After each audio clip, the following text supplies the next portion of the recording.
హృదయపూర్వకంగా అభినందిస్తున్నాను. ప్రార్థనతో వ్యవస్థలు ప్రారంభించుకుంటున్నాను. ప్రార్థన. మహాపరిషత్తుల దేవ జీవన నిజమైన నామానికి వచ్చే మాసంలో ప్రారంభం చేసుకున్నాను. అది ఆగస్టు మాసం మొదటి ఆదివారం చెల్లించుకోవడానికి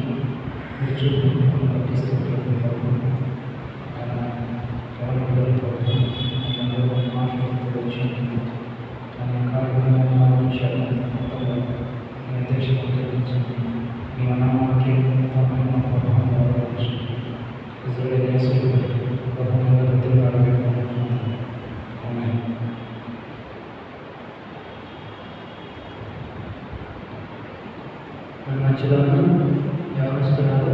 మధ్య పనులు ఆటపడి పరిస్థితి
ట్రాక్ అన్న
జీవితాన్ని వెలిగించుమయ్యా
అందరం లేచినటువంటి అయితే దేవుడిని ఆరాధించుకుంటూ కాసేపు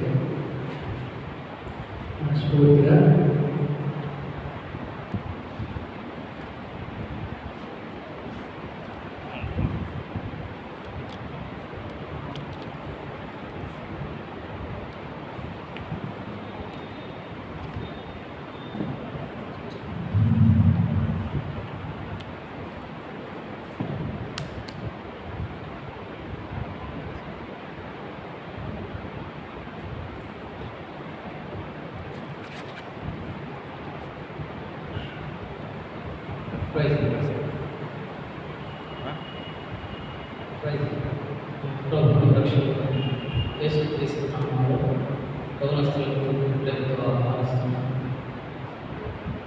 ఈరోజు మనం యవనస్తుల గుడికి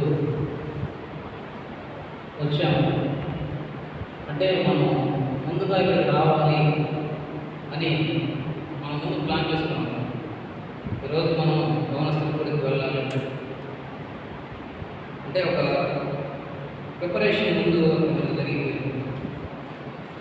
సిద్ధపాటు అనేది మనకి ప్రిపరేషన్ అనేది జరిగింది. మనం ఎన్ని గంటలకు వెళ్ళాలి చర్చికి అని అనుకున్నప్పుడు మనం ఒక సర్టన్ టైం అనేది మనం ఫిక్స్ చేసుకుంటాం. ఈ టైంకి మనం ఇక్కడ బయలుదేరాలి, మనం వేరే వాళ్ళతో కలుపుకొని రావాలంటే వాళ్ళకి రాజేయాలి, ఇలా కలిసి రావాలి అని ఒక ప్రిపరేషన్ అనుకుంటాం. ఆ ప్రిపరేషన్ ప్రకారం మనం వచ్చినట్టయితే మనం రైట్ టైంకి మనం రీచ్ అవుతాం. మనం మీరు చాలామంది ట్రాఫిక్ సిగ్నల్స్ చూసుకుంటాం. సిటీస్కి వెళ్ళినప్పుడు సందర్భాలు లేదు, సిటీస్కి వెళ్ళినప్పుడు ట్రాఫిక్ సిగ్నల్స్ చూస్తాం. మనం చదువుకున్నప్పుడు కూడా ఉంటాయి కదా, 3 రకాలైన సిగ్నల్స్ చూస్తాం మనం. Red, yellow, green. రెడ్కి అర్థం ఏంటి? Stop. Yellow ready to go, వెళ్ళడానికి రెడీగా ఉంటాడు. గ్రీన్ గో అంటే వెళ్ళడానికి ముందు రెడీ టు గో, ఒక సిద్ధపడాలన్నమాట. బైక్ ఒక ట్రాఫిక్లో నుంచి బయటికి వెళ్ళాలి, సిగ్నల్ దగ్గర అంటే ఎల్లో పడినప్పుడు మనం రెడీ టు గో, వెళ్ళడానికి రెడీగా ఉంటాం. ఆ గ్రీన్ సిగ్నల్ కూడా మనం వెళ్ళిపోతాం. అంటే రెడీ టు గో అంటే మనం బైక్ స్టార్ట్ చేస్తాం, ఆ మూమెంట్లో ఉంటాం. అదేవిధంగా మనం చేసే ఏ పనిలో కూడా ఒక ప్రిపరేషన్ అనేది ఉంటుంది. యవనస్తుల జీవితాల్లో, భక్తి జీవితంలో అన్నింటిలో కూడా ఒక ప్రిపరేషన్ అనేది మనకు ఉంటుంది. మామూలుగా మనం కాలేజెస్లో కానీ, ఇంట్లో కానీ, ఎగ్జామ్స్ కానీ, జాబ్స్ కానీ ప్రిపేర్ అవుతున్నప్పుడు ఒక ప్రిపరేషన్ అనేది మనకి ఉంటుంది. కాలేజ్ టైం, స్కూల్ టైం కూడా ఎగ్జామ్స్కి ముందు ప్రిపరేషన్ హాలిడేస్ వేస్తారు. అంటే ఎగ్జామ్స్ రాయాలి అంటే ముందుగా మీరు ప్రిపేర్ అవ్వండి. ఆ సిలబస్ మీరు త్వరగా చదువుకుంటే మీరు ఎగ్జామ్స్ అటెండ్ చేయగలుగుతారు, మంచి మార్కులు పొందుకోగలుగుతారు. అంటే అది ఒక ప్రిపరేషన్ అన్నమాట. మనం కాలేజీలో ఉన్న పాఠాలన్నింటినీ కూడా రోజు మనం చదువుతూ ఉంటాం, కానీ ఆ కొద్దిగా ప్రిపరేషన్ మనం చేస్తారు, మనం ఎగ్జామ్ కోసం ప్రిపేర్ అవుతాం. కాబట్టి ఆ ప్రిపరేషన్ వేరుగా ఉంటుంది. ఆ ప్రిపరేషన్ టైంని మనం సద్వినియోగం చేసుకున్నట్లయితే మనం ఎగ్జామ్స్లో సక్సెస్ అవుతున్నాం, మనం అనుకుంటున్న జాబ్స్లో కూడా సక్సెస్ అవుతున్నాం. ఇంకా అనేక పరిస్థితుల్లో మన జీవితాల్లో అనేక పరిస్థితుల నుంచి మనం సక్సెస్ఫుల్ లైఫ్కి వెళ్ళడానికి ఖచ్చితంగా కావాల్సిన మనకి ఏంటి అంటే సిద్ధపాటు, ప్రిపరేషన్. ఈ ప్రిపరేషన్ కనుక లేకపోతే మనం అనుకున్న లక్ష్యాలు కానీ, మనం అనుకున్న పనిని మనం చేయలేకపోతున్నాం. ఈరోజు తెలియకుండా దేవుడు నాకు ఒక పాఠం నేర్పించాడు అనుకో. ఈరోజు నేను చెప్పడానికి అయితే ఈరోజు నేను ప్రిపేర్ అవుతాను. నేను వేరే అతనికి మాట్లాడి ఈరోజు చెప్పు శాంబాబు చెప్పు యూత్ మీటింగ్ అని మాట్లాడుతాను. సరే నేను చెప్తాను అన్నాడు. సరే నేను చేయలేకపోతుంది. తర్వాత ఎందుకంటే నేను వేరే పని మీద బయటకు వెళ్ళాను. వచ్చినప్పుడు చెప్తే నేను కూడా వేరే పని వెళ్తున్నాను, నువ్వే దేవుడు నాకు చేశాడు. తర్వాత ఏం చెప్పాలి ఆలోచిస్తుంది కొంచెం సిద్ధపాటు లేకుండా ఏ పని మనం ముందుకు కొనసాగించాలి. కాబట్టి ఈరోజు యాక్చువల్గా నేను ప్రిపేర్ అయిపోయాను. సిద్ధపాటు అనేది నాకు కురవడింది. కాబట్టి ఈరోజు నాకు పాఠం నేర్పిస్తుంది. ముందు నేను చెప్పినా చెప్పకపోయినా ప్రిపరేషన్ అనేది నాకు ఈరోజు నేను వెళ్ళాలి మీటింగ్ అన్నట్టు నేను ప్రిపేర్ అయ్యాను. అది నేను చేయాల్సిన పని. అది నేను చేయకుండా నన్ను నెగ్లెక్ట్ చేసినందుకు దేవుడు నాకు గుర్తు చేస్తున్నాడేమో అనిపించింది. అదే సందర్భంలో ఇంగ్లీష్ టైం పాడినప్పుడు నాకు చాలా సంతోషం వేస్తుంది. ఎందుకంటే మేము కాలేజ్ డేస్లో ఉన్నప్పుడు మాకు ఇంగ్లీష్ సర్వీస్ ఉండేది. నేను లాస్ట్ ఇంగ్లీష్ సర్వీస్లో ఎక్కడ పాల్గొన్నట్టు మీకు నిన్న హెల్త్ కాలేజ్ సాక్ష్యం కూడా చెప్పాను. లాస్ట్ నేను హైదరాబాద్లో అండ్ అప్పుడు హెల్త్ బాగానే ఉంది. హాస్పిటల్ కొంచెం డల్ అనిపించినప్పుడు నేను సికింద్రాబాద్లో థామస్ కెథీడ్రల్ అక్కడ రెడ్డి సర్వీస్ చర్చికి ఆదివారం నేను చర్చికి అటెండ్ అవ్వలేదు హైదరాబాద్. సరే సాయంకాలం అక్కడ నడుచుకుంటూ వచ్చి ఏదైనా చర్చికి వెళ్తాం సర్వీస్ కనుక నడుచుకున్నప్పుడు అక్కడ థామస్ కథీడ్రల్ కనిపించినప్పుడు అక్కడ ఈ బోర్డు చూసి నోటీస్ బోర్డు చూసినప్పుడు ఇంగ్లీష్ సర్వీస్ పావుగంట స్టార్ట్ అయింది. నోటీస్ బోర్డులో అక్కడ అడిగితే పావుగంట స్టార్ట్. ఇప్పుడు నేను వెళ్ళి కూర్చోలేదు. అక్కడ మంచి హైమస్. నేను లాస్ట్ ఐసీయూలోకి వెళ్ళడానికి ముందు నేను లాస్ట్ వాట్సాప్లో కూడా సెయింట్ థామస్ కథీడ్రల్లో తీసుకున్నాను. ఇప్పుడు నాకు ఆ పాట వెనకాల నాకు నేను హైదరాబాద్లో ఉన్న సంఘటన సంవత్సరం క్రితం దగ్గర 8-9 నెలల క్రితం లాస్ట్ ఇదే ఆకర్షణ దేవుడు నన్ను పరిస్థితుల నుంచి తీసుకొచ్చినందుకు ఒకసారి గుర్తు చేశాను. అంటే నేను అనుకున్నాను నేను సిద్ధపాటు లేకపోవడం అనేది నాకు ఈ విధంగా జ్ఞాపకం చేశాడు. మళ్ళీ పాట పాడుతున్నట్టు విషయాన్ని పాడుతున్నట్టు అనిపించింది. అదే నేను వాక్యం ఏం చెప్తాము అని ఆలోచిస్తున్నప్పుడు తీసినప్పుడు కూడా మత్తయి సువార్త నాకు 20వ అధ్యాయం కనిపించింది. అంటే సిద్ధపాటు పరలోక రాజ్యం గురించి బుద్ధి గల కన్యకలు బుద్ధి లేని కన్యకలు అని మనం చిన్నప్పటి నుంచి మనం వినే ఉంటాం. బుద్ధి కనుక బుద్ధి లేని కన్యకలు. బుద్ధి కనుక కన్యకలు ఏం చేశారు? వాళ్ళ దగ్గర కొంచెం డ్యూటీలు వెలుగుతున్నాయి. దేవుడు పెళ్లి కుమారుడు వచ్చినప్పుడు వాళ్ళతో కూడా కనుక్కోవాలి. బుద్ధి లేని కన్యకలు ఏం చేశారు? సిద్ధపాటు లేదు, వాళ్ళ దగ్గర నోట్ లేదు, వాళ్ళు విడుదల కట్టబడ్డారు. ఇక్కడ 25వ అధ్యాయంలో మనం గమనించినట్లయితే కొన్ని వచనాలు పరలోక రాజ్యం తమ దింపిని పట్టుకుని పెళ్లి కుమారుడు ఎదుర్కొంటూ బయలుదేరిన 10 మంది కన్యకలను పోలి ఉన్నది. వీరిలో 5 బుద్ధి లేని వారు, 5 బుద్ధి గలవారు. బుద్ధి లేని వారు తమ దింపిని పట్టుకొని తమతో కూడా నూనె తీసుకుని పోలేదు. బుద్ధి గలవారు తమ దింపిలతో కూడా సిద్ధులకు నూనె తీసుకుని పోలేదు. పెళ్లి కుమారుడు ఆలస్యం చేయగా వారందరూ ఉనికి నిద్రించుంది. అర్ధరాత్రి వేళ ఇదిగో పెళ్లి కుమారుడు అతన్ని ఎదుర్కొన్న రండి అని వినపడింది. అప్పుడు ఆ కన్యకలందరూ లేచి తమ దివ్యలను చెప్పపరిచి కానీ బుద్ధి లేని ఆ కన్యకలు మా దివ్యలు అలా కూర్చున్నారు కనుక మీ నూనెలో కొంచెం మా కీడని బుద్ధి గల వారిని అడిగి అందుకు బుద్ధి గల కన్యకలు మాకు మీకు ఇది చాలా దేమో మీరు అమ్మవారి ఎదుగు పోయి కొనుక్కొని చెప్పి వారు కొనుక్కోవచ్చుండగా మీకు మాట్లాడవచ్చు. అప్పుడు సిద్ధపడిన వారు అతనితో కూడా పెళ్లి లోపలికి పోయి అంతగా తలుపు వేయబడదు. ఆ తరువాత తక్కిన కన్యకలు వచ్చి అయ్యా మాకు తలుపు తీయని అడుగుతా అతడు ఎరుగను మీతో నిశ్చయంగా చెప్పుచున్నాను. ఆ దినమైన గడియను మీకు తెలియదు కదా మెలకువగా ఉంది. అంటే ఇక్కడ సిద్ధపాటు బుద్ధి గల కన్యకలు కలిగి ఉన్నారు. బుద్ధి లేక అక్కడ బుద్ధి గల కన్యకలు బుద్ధి లేని కన్యకలు అని ఏ విధంగా కేటగరైజేషన్ వాళ్ళు చేశారు అంటే వాళ్ళ యొక్క ఇంటెలిజెన్స్ బట్టి వాళ్ళని బుద్ధి గల కన్యకలు బుద్ధి లేని కన్యకలుగా అక్కడ ఉదాహరించడం జరిగింది. అంటే బుద్ధి గల కన్యకలు అంటే వాళ్ళు సిద్ధపాటుని కలిగి ఉన్నారు. అంటే తర్వాత వాళ్ళ ప్రయాణంలో నూనె కలిగి ఉండాలి. పరలోక రాజ్యం ఎదుర్కొనే దానికి వీలు పట్టుకున్న పెళ్లి కుమారులు ఎదుర్కొనడానికి ఏ విధంగా ఉండాలి అంటే వాళ్ళు సిద్ధపాటు నూనె అనే సిద్ధపాటుని కలిగి ఉన్నారు. మన జీవితాల్లో మనం ఏ విధంగా సిద్ధపాటు కలిగి ఉండాలి? దేవుని బిడ్డలుగా మనం ఏ విధంగా సిద్ధపాటు కలిగి ఉండాలి? మనం అనుకుంటాం సరదాగా దేవుడు వచ్చి మనల్ని ఏమైనా అడిగితే మనం ఏం కావాలనుకుంటున్నాం? పరిశుద్ధ గ్రంథంలో కూడా మనల్ని తీసుకొచ్చి ఈ రాజ్యంలో కుడివైపు పిల్లల్ని ఎడవైపు పిల్లల్ని కూర్చోబెట్టుకున్నాం. ఇప్పుడు అది అంత తేలికైన విషయం కాదు. ఈ గిన్నెలో ఉంది రాగలేదు ఏదైనా చెప్తూ ఉన్నప్పుడు వాళ్ళు మేము చేయగలము అంటే అక్కడ సిద్ధపాటు కలిగి మన జీవితంలో కూడా దేవుడి బిడ్డలుగా మనం కలిగి ఉండవలసిన సిద్ధపాటు ఏంటి?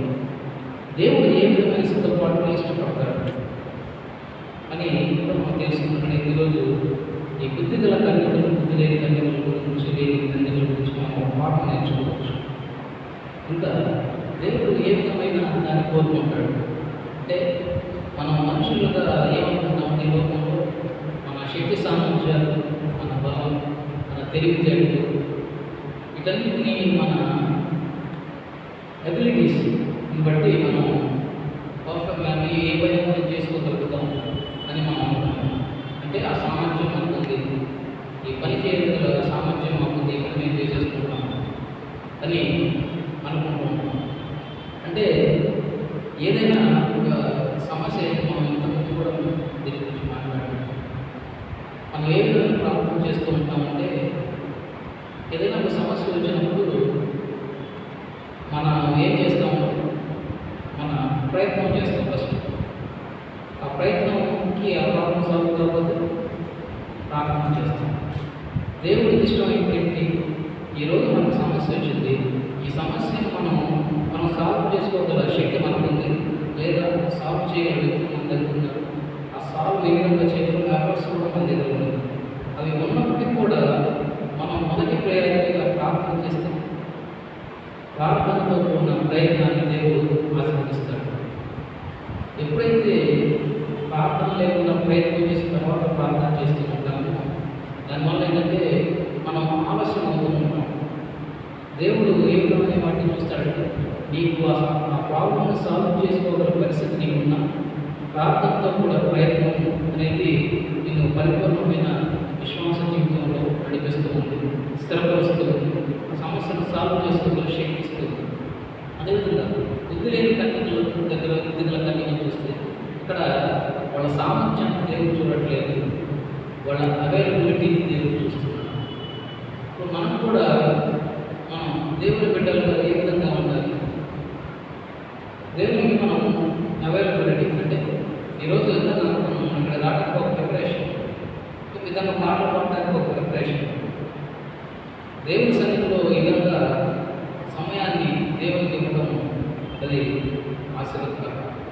ప్రార్థనతో కూడిన ఏ ప్రయత్నమైనా, సిద్ధపాటుతో కూడిన ప్రార్థనతో కూడిన ఏ ప్రయత్నమైనా మనల్ని సక్సెస్ఫుల్ వైపు, విజయం వైపు తీసుకెళ్తుంది. అది దేవుని బిడ్డలుగా మనం విశ్వాసంలో స్థిరపడటానికి అది సహాయం చేస్తూ ఉంటుంది. ఇంకా మనం గమనించినట్లయితే దేవుడు అక్కడ పెళ్లి కుమారుడు ఆలస్యం చేయగా వాళ్ళందరూ ఉనికి నిద్రించుండేది. అంటే వాళ్ళందరూ నిద్రపోతున్నారు, కానీ అక్కడ ఆలస్యం జరుగుతుంది. కానీ అక్కడ ఒక అర్ధరాత్రి వేళ పెళ్లి కుమారుడు ఎదుర్కొంటాడని కేకు కనపడ్డాడు. ఎప్పుడైతే పెళ్లి కుమారుడు ఎదుర్కొన్న రండి అని కేకు కనపడిందో బుద్ధి కన్యకలు వాళ్ళు సిద్ధపడుతూ ఉన్నారు. వాళ్ళకి ఆ సమస్య వచ్చినప్పుడు ఆ ఆలోచనలో వెంటనే వాళ్ళు రియాక్ట్ అయిపోయి వాళ్ళు రెడీ అయిపోయారు. సిద్ధపాటు లేని వాళ్ళు ఏం చేశారు, నూనె లేకపోవడం వల్ల వాళ్ళ పక్కన వాళ్ళు అడుగుతున్నారు, మాకు కొంచెం మీకు మాకు సరిపోదు, మీరు వెళ్ళి కొనుక్కోరండి అన్నప్పుడు కొనుక్కోవడానికి వాళ్ళు అక్కడికి వెళ్ళినప్పుడు అక్కడ పెళ్లి కుమారుడు తీసుకెళ్ళడం, ఇక్కడ తలుపు వేయబడితే మన విశ్వాస జీవితంలో కూడా దేవుని రాకడ ఎప్పుడు వస్తూ ఉంటుంది. కాబట్టి మనం సిద్ధపాటు కలిగి ఉండాలి. ఈ సిద్ధపాటు ఆ గడియ ఏ విధంగా వస్తుందో కూడా మనకు తెలియదు. పరిశుద్ధ గ్రంథంలో కూడా మనకు చెప్తూ ఉంటుంది. 24వ అధ్యాయం కూడా మనం క్రిటికల్ చదువుకోవచ్చు. 40వ వచనంలో చూస్తే ఆ కాలంలో ఇద్దరు పొరపులు ఉంటుంది, ఒకడు తీసుకొని పోబడదు, ఒకడు విడిచిపెట్టబడదు. ఇద్దరు స్త్రీలు తిరుగులు సృష్టించరు, ఒకటి తీసుకొని పోబడదు, ఒకటి విడిచిపెట్టబడదు. కావున ఏ విధంగా మీ ప్రభు వచ్చును మీకు తెలియదు కనుక వెలగోగా ఉంది. ఏ జామున తండ్రి వచ్చిన ఇంటి యజమానికి తెలిసి ఉండేనగా అతడు వెలగోగా ఉండి తన ఇంటికి కన్నము వేయలేడు. మీరు కుదురు మీరు అనుకున్న గడియలోని మనిషి కుమారుడు, మీరు అనుకున్న గడియలో మనిషి కుమారుడు వచ్చిన కనుకనే మీరు సిద్ధంగా ఉండండి. అంటే ఏ టైంలో వస్తుందో తెలియదు కాబట్టి మనం సిద్ధపాటు కలిగి ఉండాలి. ఆ విధమైన సిద్ధపాటు కలిగి ఉంటే మనం దేవుని రాజ్యానికి, పరలోక రాజ్యానికి మనం వారసులు అవుతూ ఉంటాం. ఇప్పుడు ఇక్కడ ఆలస్యం చేస్తున్నప్పుడు మనకి ఒక నేర్చుకోవాల్సింది ఏంటి అంటే మన జీవితాలు ఆగిపోకుండా వెలిగింపబడుతూ ఉండాలి. ఈ వెలిగింపబడటం అంటే మనకు కావాల్సింది అదే. ప్రతిసారి మనం ప్రార్థన చేయడం, వెలిగించబడటం ఇవన్నీ మన జీవితాలని వెలుగుమయంగా చేస్తుంటుంది, వెలుగుకరంగా చేస్తుంటుంది. ఆ విధంగా అంతం వరకు ఏ విధంగా ఉంటారు విశ్వాస జీవితం దేవుని బిడ్డలుగా పవిత్రంగా పరిశుద్ధంగా ఈ విధంగా జీవించడం వల్ల సంపూర్ణమైన సిద్ధపాటు మన జీవితంలో వస్తుంది. ఈ విధమైన పవిత్రంగా జీవించడం అంతవరకు పరిశుద్ధమైన దేవుని బిడ్డలుగా విధమైన జీవితం కలిగి మన సిద్ధపాటు కూడా ఏంటంటే సంపూర్ణం ఫుల్ఫిల్ అవుతుంది. ఆ విధంగా ఫుల్ఫిల్ అవడంలో మనం దేవుని రాజ్యానికి మనం వారసులవుతూ ఉంటాం. ఇంకా నూనె అభిషేకానికి సాదృశ్యంగా మనం తీసుకున్నాం. విధంగా యవన బిడ్డలు వారి జీవితాల్లో ఉండే ప్రతి ప్రమాదం కూడా మీరు దేవుని కొరకు వినియోగించుకుంటారు. ఆ విధంగా వినియోగించినట్లయితే మీ జీవితాల్లో దేవునికి మంత్రపరంగా ఆశీర్వాదకరంగా ఒక్కోసారి మనకు ప్రిపరేషన్ ఉంటుంది. మనకు ఆ టైంలో మనం ప్రిపేర్ అవ్వలేదు. ఒకసారి మనం జనరల్గా మనం ఆలోచిస్తే ఒక ఎగ్జామ్ మనం అటెండ్ అవుతాం, క్వశ్చన్ పేపర్ చేస్తారు. ఇచ్చేసిన తర్వాత ఇంకా ప్రిపేర్ అవుతాం ఒకసారి చూసుకుంటే ఛాన్స్ ఇస్తారు. దేవుని పిలుపు కూడా దేవుని పిలుపు మనల్ని పిలుస్తుంది, మనం తాకుతుంది, మనల్ని హెచ్చరిస్తుంది, మనం సరిచేస్తుంది అని మనం తెలుసుకున్నప్పుడు మనం సిద్ధపాటు లేకపోయినట్లయితే మనం నిత్య నరకానికి మనం వెళ్ళిపోతాం. కాబట్టి ఈరోజు మనం నేర్చుకునే మాట ఏంటంటే సిద్ధపాటు కలిగి ఉన్నాను, ప్రిపరేషన్. బుద్ధి కలగానే ఏ విధమైన సిద్ధపాటు కలిగి ఉన్నాను, మనకు కూడా దేవుని బిడ్డలుగా ఆ విధమైన సిద్ధపాటు కలిగి ఉండాలి. ఒక చిన్న కథ మీకు జ్ఞాపకం చేస్తాను. ఒక యవనస్తుడు రక్షణ పొంది దేవుని సేవ చేస్తూ ఉన్నాడు. ఆ సేవ చేస్తూ ఉన్నప్పుడు ఇట్లానే ఒక మీటింగ్ పెట్టి చెప్తూ ఉన్నాడు. ఆత్మ చెప్తున్నప్పుడు ఒక అతను వచ్చి మాట్లాడుతున్నాడు. దేవుడు చూపిస్తావు నాకు, ఇంకా అనేక విషయాలు అడుగుతున్నాడు. మీ దేవుడు ఏం చేస్తాడు? దేవుడు ఇస్తాడు. అసలు దేవుడు గురించి చెప్తాను, దేవుడు చూసావు, మనం చూపిస్తావు నువ్వు నీకు బాగా ఎక్స్పెక్ట్ చేస్తాను. అతను సరే నేను దేవుడు చూపిస్తాను నీకు రమ్మని తీసుకున్నాను. కొన్ని బండి కూర్చుకొని కూర్చోరు తీసుకెళ్తాను. కూర్చోరు తీసుకెళ్ళకపోతే మధ్యలో దేవుడు కూర్చోరు కూడా అని ఇంకా అనేక విషయంతో విసిగిస్తాడు. ఇంకా కొంచెం దూరం తీసుకుని ఆ కొండల్లో దగ్గరికి తీసుకెళ్తాడు. అక్కడ తీసుకెళ్ళి ఏంటి దేవుడు కొండల్లో ఉన్నాడు, ఏంటి జనాల్లో ఉన్నాడు, విధంగా ఆర్గనైజేషన్ ఒక గుహలో తీసుకెళ్తాడు. ఆ గుహలో తీసుకెళ్ళినప్పుడు అక్కడ నిప్పులు పడిపోయాడు.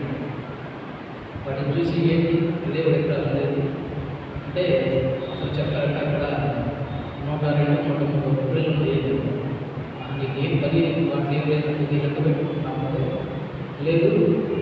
నేను వీళ్ళందరూ తిరిగేశాను, రామాంశ పక్షులు నేను 3 మందిని తిరిగేశాను. దేవుడు కనుక లేకపోతే 4 సమాజంలో పడిపోయారు. దేవుడు ఉండడానికి నేనే సాక్ష్యాన్ని చెప్పిన బైబిల్. దేవుని ఇక్కడ మనకు కాన్సెప్ట్ ఏ విధంగా ఉంది, మనకు కూడా ఎటువంటి శోధనలు ఎదురవుతూ మనం విశ్వాస జీవితంలో ముందుకు సాగుతున్నప్పుడు సైతాన్ అనేక శోధనలు కలిగిస్తున్నాడు. మన భక్తి మీద ప్రశ్నిస్తున్నాడు, మన క్యారెక్టర్స్ మీద ప్రశ్నిస్తున్నాడు. ఆ ప్రశ్న ఏ విధంగా ఉంటాయంటే మన భక్తికి దూరం చేస్తూ ఉంటాం. కాబట్టి అందుకనే సిద్ధపాటు పవిత్రులతో కూడి ఉండాలి, మనం నిశ్చయం కలిగి ఉండాలి. ఆ విధంగా మనం కలిగినట్లయితే మనకు వచ్చే ఎటువంటి సమస్యలైనా కూడా మనం ఎదుర్కొనగలుగుతాం. అటువంటి సిద్ధపాటు పౌనస్తుల జీవితాల్లో కలిగి ఉన్నారు. అటువంటి సిద్ధపాటు మహాదేవుడు ఈ వాక్యాన్ని ప్రార్థన చేసుకున్నాం. మహాపరిశుద్ధమైన తండ్రి మీ ఘనమైన ఆగస్టు మాసం మొదటి చేస్తున్నటువంటి ఈరోజు జీవితంలో నేర్పించిన ప్రతి ప్రాంతాన్ని మీకు అవును సిద్ధపడలేని జీవితాలు ఫలప్రదంగా జ్ఞాపకం చేశాను. ఆ జీవితాలు ఫలప్రదంగా ఉండాలంటే నేను మీకు సిద్ధపాటు కలిగి సిద్ధపడి వాళ్ళ జీవితాల్లో మన ఇంట్లో కూడా భావిస్తున్నాను. జ్ఞాపకం చేసినటువంటి మాటను బట్టి నేను ఈ నామానికి వర్తిస్తున్నాను. మీ బలిష్టమైన చేతులు కింద దేవుని అవసరమైన వాగ్దానాలను భావిస్తున్నాను. ఎవరిగా ఆయన ఆయన ఉంటుండగా కావాల్సిన ప్రతి అవసరం